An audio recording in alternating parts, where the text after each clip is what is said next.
There was a moment in 1944 when silence became heavier than artillery. It wasn't on the battlefield. It wasn't under bombing raids. It happened indoors, behind thick walls, under low lights, in rooms where maps covered the walls and clocks ticked far too loud. German officers sat still, not because they were calm, but because they were afraid of what they were thinking. For years, obedience had been their shield. Orders meant structure. Structure meant survival. You followed commands, and the responsibility belonged to someone else. That was how the system worked. That was how they had been trained to live and fight. But now the shield was cracking. By mid-1944, the truth was no longer hidden. The Eastern Front was collapsing. Normandy had opened a second nightmare. Cities inside Germany were turning to ash. And still, the orders coming from above had not changed. No retreats, no flexibility, no admission of reality, just obedience. And that was the night they understood something terrifying. The orders were no longer meant to win. They were meant to delay the inevitable, no matter the cost in lives. Maps were updated with units that no longer existed. Reports spoke of temporary setbacks, where entire divisions had vanished. Officers knew the numbers were lies, but they signed them anyway, because questioning orders was treason, and treason meant death. Yet a different thought began to spread, quietly, dangerously. What if obedience also meant death? Not immediate execution, but slow annihilation. Watching men die for ground that would be lost anyway. Sending soldiers forward knowing there was no fuel, no air support, no reserves.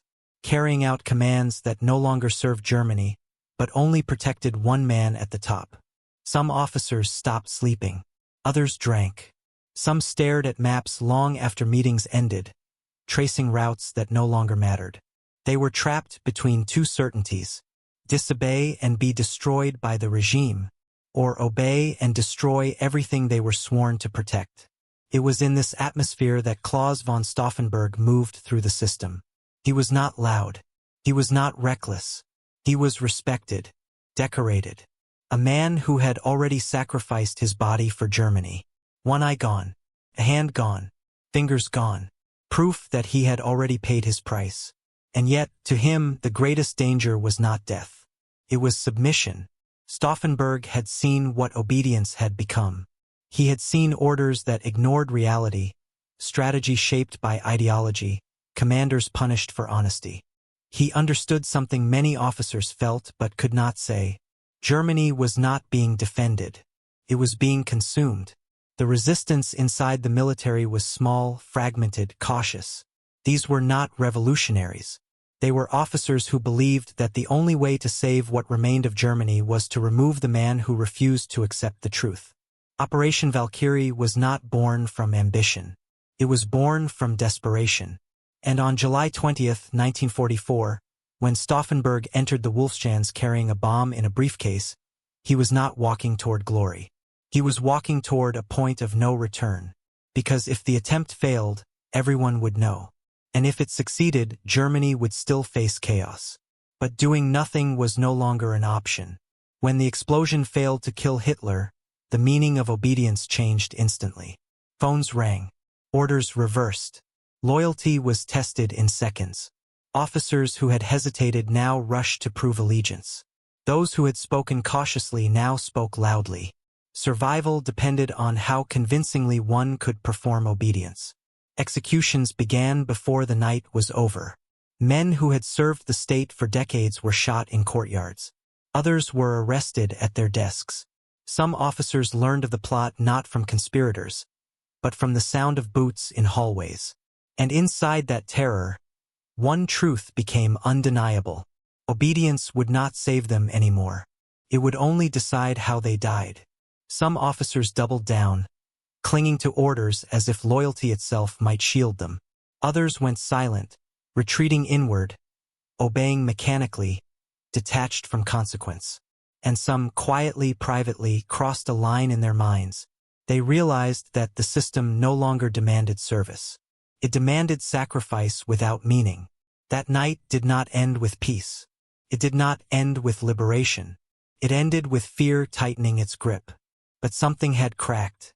Because once an officer understands that obedience leads to destruction, every order sounds different. Every command carries weight. Every silence becomes a choice. And from that night forward, nothing inside the German officer corps was truly the same, and the hours that followed were some of the longest of their lives.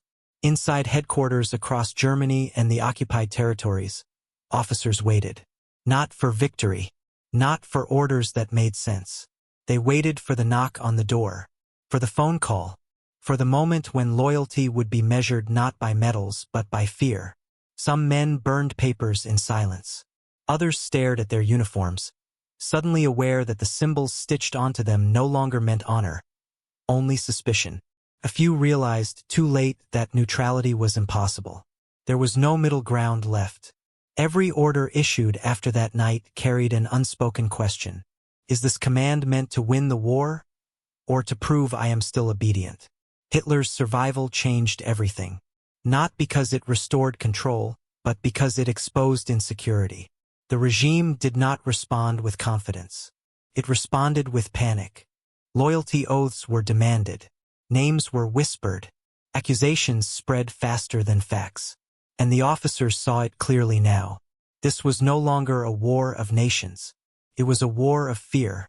Men who had fought together for years stopped trusting one another. A careless word could end a career or a life. Even silence could be interpreted as guilt. Obedience became performative. Salutes were sharper, voices louder, but beneath it all was dread. They had crossed a psychological line they could never return from. Because once you understand that obedience protects the system, not the people, you begin to see every command as a calculation. Not of strategy, but of survival. Some officers continued to follow orders, knowing they were wrong. They justified it the only way they could. If I don't do it, someone else will. It was a lie they repeated often enough to almost believe. Others obeyed with detachment, no longer pretending the war had meaning. They sent units forward like pieces on a board, already knowing the outcome. They stopped asking why and focused only on how long. And then there were those who changed quietly. They did not sabotage. They did not rebel openly. They simply delayed, questioned, interpreted orders narrowly, preserved lives where they could in small, almost invisible ways. These men would never be celebrated. History would not record their hesitation. But inside them, the war had already ended. The night of July 20th did not create resistance. It revealed it.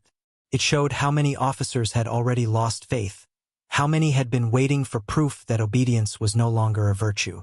And when that proof arrived, in the form of executions, purges, and terror, it became clear that the regime feared its own army more than the enemy. For American viewers, this moment carries a warning that reaches far beyond 1944. It shows how institutions collapse not only through defeat, but through the erosion of trust. How leaders who demand absolute loyalty eventually stand alone. And how systems that punish conscience force ordinary people into impossible choices. That night was not about a bomb. It was about a realization.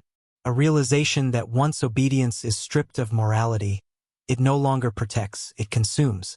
That once fear replaces truth, even the most disciplined organizations begin to rot from the inside. And as dawn approached on July 21, 1944, many German officers understood something they could never admit aloud. The war would continue. The orders would keep coming.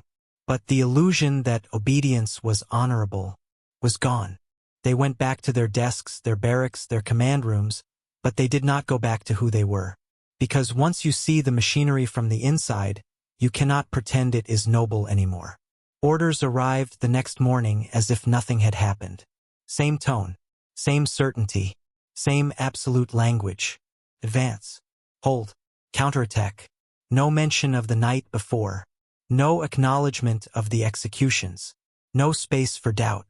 But the officers reading those orders were no longer the same men. They noticed what was missing. They noticed what could not be achieved. They noticed how often the word sacrifice replaced the word strategy. Some remembered Stauffenberg's face. Calm, determined, already resigned. Not the face of a man chasing power, but of someone who had accepted the cost of refusing to obey. Others remembered the speed of the executions, how quickly the state turned on its own, how loyalty meant nothing once fear took over, and that memory stayed with them.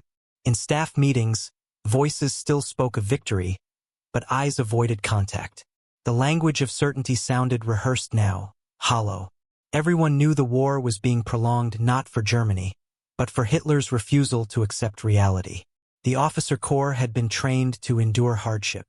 But what broke them was not suffering, it was meaninglessness. Sending men to die for objectives that no longer existed. Defending positions that would be abandoned days later. Following commands that contradicted basic military logic. Each order forced them to answer a question silently. Am I serving my country or preserving a lie? For many, the answer came with guilt that never left them. They began to understand that obedience had become a way to avoid responsibility. That by following orders they could tell themselves they were not choosing, even when the consequences were clear. And that realization was unbearable. Some officers carried it quietly to the end of the war. Others broke under the weight of it. A few tried to atone in small ways, delaying movements, minimizing losses, choosing surrender when they could. But none of them forgot the night it became clear. July 20th, 1944 did not end the war. It did not topple the regime. It did not save Germany. What it did was expose the truth. That obedience, when demanded without conscience, becomes a form of violence. That systems built on fear eventually devour their own defenders. And that the most dangerous moment is not when people rebel, but when they obey despite knowing better. That night, German officers realized something no training manual had prepared them for. There are moments in history when following orders is not neutral. It is a choice, and once that understanding takes root, every command that follows carries the weight of that night. And that is where the story must end. Not with victory, not with redemption, but with awareness. Because the most powerful weapon revealed that night was not the bomb that failed. It was the truth that could no longer be ignored. That obedience, once stripped of conscience, becomes indistinguishable from surrender. That loyalty demanded without truth leads not to order, but to collapse. And that even the most disciplined men can reach a moment when following orders no longer feels like duty, but like betrayal. July 20th, 1944 did not change the outcome of the war, but it changed the meaning of obedience forever. And for those who lived through that night, every command afterward carried the echo of a question they could never escape. If you know where this leads, will you still obey?